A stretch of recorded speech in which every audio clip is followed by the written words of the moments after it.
Hello and welcome back to the channel, welcome back to the RDA. This is your Erik ten Hag press conference reaction ahead of the Brighton game this weekend, and it's our first official game week. What's it? Press conference, I'm so sorry guys. I'm recording this at like 4 o'clock in the morning. But yeah, it's our official press conference reaction for the Premier League games, so I'm very excited. I do believe it's quite a long one, but Ten Hag is off the bat. I think Ten Hag is just straight to the point. He's not a flamboyant guy when it comes to press conferences and speaking to the press in general. He just gives it to them straight and speaks his mind. I think something that some people would like and some people would not like. He's not really a blockbuster Jose Mourinho. He's not really a positive like Ole Gunnar Solskjaer, and he's not really a negative Nelly. So he's just straight to the point. That's just how it is, and I think you'll see that that's quite evident in this press conference right here. So do smash a like in the video. Do subscribe if you are new, and let's get into it. So Erik, you said given his late return, Cristiano Ronaldo is not up to full fitness as the rest of the squad, but with Anthony Martial's injury, are you tempted to use him on Sunday to start him, or do you feel you have enough options and you do not need to rush him? This is literally the full answer. We will see on Sunday. I think that's what it means. We will see on Sunday. Let's see. I think that with Anthony Martial now out, I could see Ronaldo starting. I think he's just Cristiano Ronaldo. You just put him into the game regardless. Ronaldo's not like he's not fit at all. So I think Ronaldo could play this game. He was then asked, with Anthony Martial's injury, does that highlight the need for United to be stronger in looking for attacking options in the market? He said, we said it before, the in-depth of the squad, we're still searching to strengthen the squad. We better get it done ASAP, and it's already too late even if you do get it done now, because the season started, Erik. The season has started and we still need to strengthen. That's disgusting from just the club in general. So, it is what it is. He was then asked, in terms of the shape of the squad for Sunday, how are you feeling about it? He said, I think we will have solutions to sort out. This is a bit of a strange one, Erik, we need to be already prepared. You should be like, we already know the shape of the squad. We are prepared for the Brighton game. I would have liked that, but a little bit concerning, that one. He was then asked, it's been a bit of concern for the supporters for quite some time that the club don't have a defensive midfielder. Are you comfortable going into the season with midfielders that you have got available? He said, I think so. I can tell you right now, Erik, reality, newsflash, not I think so. You shouldn't be happy with the midfielders you got available. You should be absolutely distorted and very angry because the midfielders that we have are simply not good enough. You really do need a defensive midfielder, so don't like that. He said, we saw in preseason we did pretty well there in that department. No, we didn't. So I'm convinced we have a good team. No, we don't. A good squad. No, we don't. What I said before about the depth of the squad, we can still strengthen the squad. Yes, we have to, but I think the team shows that they play at a good level. No, they don't. Wait till they throw you under the bus, Erik. He was then asked, the players that you brought in that only started playing with you in Oslo, Eriksen, Martinez, are they fit enough to start on Sunday? And if they are, does that give you a particular problem in centre half? Given people like Maguire and Varane who have got a lot of experience? He says, I like such problems. 100%. I like that from Erik. I said, I think that we are going to talk about, we need that in the squad. Competition is one, but we also got a long season with a lot of games, so we need a lot of good players. I like that, Erik. I like that one. He was then asked, are they available to start, fit enough to start? He said, I think they are fit enough to start. So let's see. Like I said, in the preview, obviously we all would like Martinez, Varane, but let's see what happens. Erik might surprise us. I doubt it, but he might. He was then asked, it's obviously been a long off-season. Lots have gone on. You're here because the club didn't reach expectations last year, so the season's upon us. How excited are you? What is your overriding emotion? Is it nerves? Is it excitement? Or are you just champing at the bit to get going? He said, as you said, it's exciting as every season, but of course when you're going into the season with a new club and a new team, I think we work really good, but also tough in the last few weeks to get the base, and I think we have the confidence that we'll have the base, so I'm really looking forward to Sunday. That's good to hear from Erik. He's then asked, what are your thoughts on Brighton? What do you expect from them? He said, it's a good team. They play decent football. They play attractive football. I like them for what I saw. I like that, actually, Erik. We spoke in the preview, we weren't sure if Erik ten Hag really knows about how Brighton play and how they might approach this game. So the fact that he said that, I think he's probably done some of his research to Brighton. So let's see. I'm a little bit more excited on Sunday now because of that. He then asked, what is the situation with Cristiano at the moment?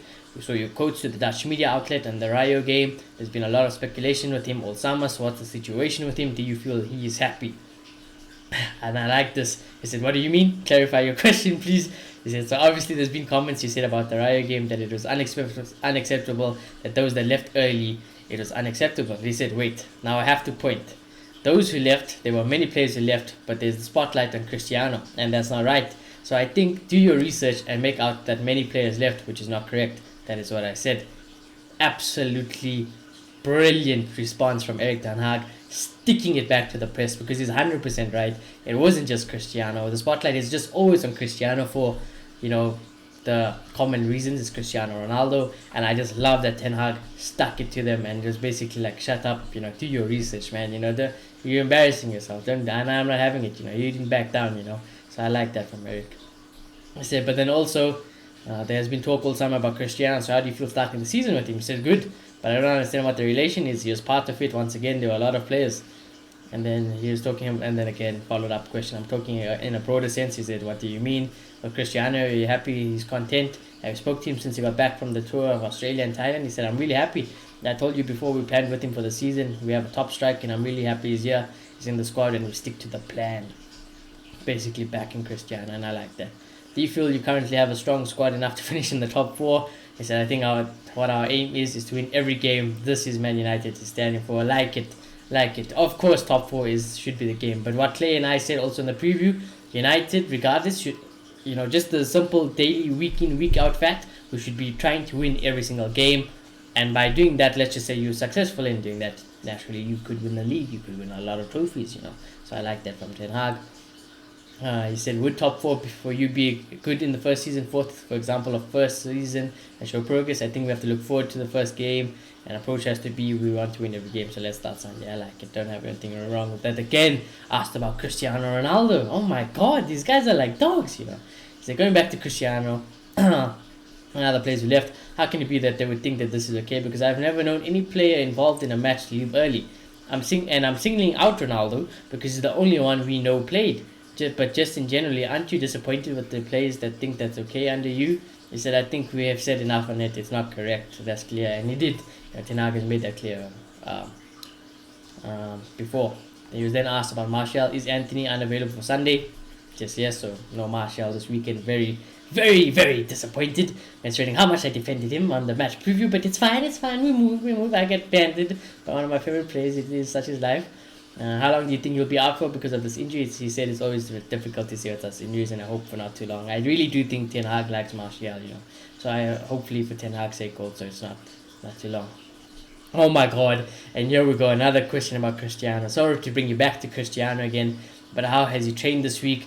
Do you get the sense he is ready and willing to give his all when he does come onto the pitch? Oh my god. He says, I think I'm totally satisfied with the whole team and they're really working good. It's a good culture and Cristiano's working really good, really tough and hard. Ronaldo's a professional regardless, even though he might not be happy. Whenever he's on the training pitch and wherever he's on the pitch, he will give it his all. You best believe Cristiano will give it his all. He's just that type of professional.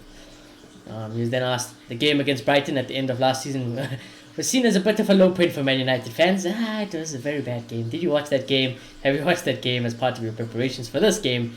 And are you confident that progress has already been made in the off-season to avoid something like that happening last season? He said, last season is last season. I'm not looking back. I like it. I'm looking forward to prepare the team for Sunday for the future, and that's it. I hope you're just saying that because I think you still do need to look back. Maybe you don't say it in public, but please look back and I can realize what the reality of the situation is. He then says, in terms of it being unacceptable, is this the case of explaining to the players that then you move on? Or is there another reprimand that you need to give in that kind of situation when leaving early from the game? He says, you mention it, you correct them, and you move on. The grown men, you just be like, don't let it happen again. If it does, you're not serious in life, let's just move on. Then he was asked about the fullbacks. What is your views? Is it Luke Shaw or Malacia competing on the left and Wan-Bissaka and Delo competing on the right? Or in your mind, are you clear on who's going to be the position in the starting positions? He said at the start of the season, that is all open and we have to cover many, many games. So we need players. We need quality of players to cover all the games. But I can tell in advance that no one can play all the games. Nice. Saying there'll basically be rotations.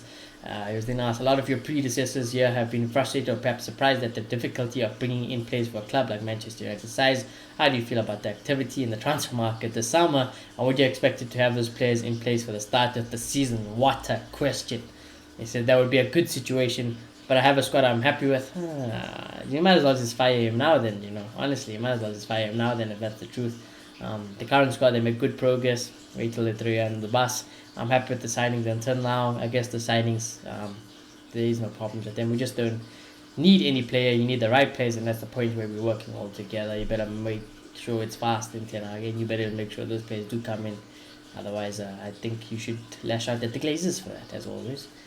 Would you be happy to not sign anyone anymore if you say they're not the right players? He says if it's not the right player, no. Then I'm happy with the current squad. We need the right players. Oh God, sounds like a puppet, doesn't he? But I mean, what really else is gonna say? But like I said, I'll give any manager stick, because if it was me in that position, I'm throwing hands. I can't be asked. I'm throwing hands. As then I was just on that, you're obviously very clear that you want a holding midfielder, and you're very heavily linked with Frankie de Jong. Are you getting to a point though now where you might have to draw the line under that and get an alternative player, or are you prepared to wait with him? And if you don't get him, leave it and wait until another transfer window. And he basically asked rhetorically if we want Frankie, with like a question. He said, I don't know. It's about the right players, and there are many, but I cannot give comments about a player who is under contract in another club. When we have news, we'll bring it. But interesting that though he answered that. But what is he going to say? I think that's just a normal, typical manager response. He then asked, but for you and your style of play, the importance of a holding midfielder in that role, can you stomach the idea of a transfer window closing and a player of not that ilk coming in? Is that acceptable to you? He said you work with the current squad and develop with players who are here in your current squad. In this moment, there are players in that position that are performing really well. No problems with that though. No problems with that. As much as if I was in that position, I'd be lashing out, I'd be begging and begging for a midfielder. At the end of the day, if let's just say the window's shut, I will best believe to try and make sure everything in my power to do the best I can with the current set of players. And by all means necessary, whatever it takes, we need to get the best out of them and even get better, squeeze everything out of them, so that's about it. But yeah, other than that, I think it's a pretty good press conference. I like the way Ten Hag answers some questions, and I don't like the way he does talk about the transfer window and just the way the club is run, I think you will get a reality call pretty soon enough. But let's just see. Like I said, right now, he's the only positive at this club, really. That's the only positive at Manchester United right now is Erik Ten Hag. So let's just see what happens. Very excited for the game. Other than that, like I said, if you did enjoy it, do smash like in the video. Do subscribe if you are new. Let me know what your thoughts are on that press conference. And I shall see you all very soon. Goodbye.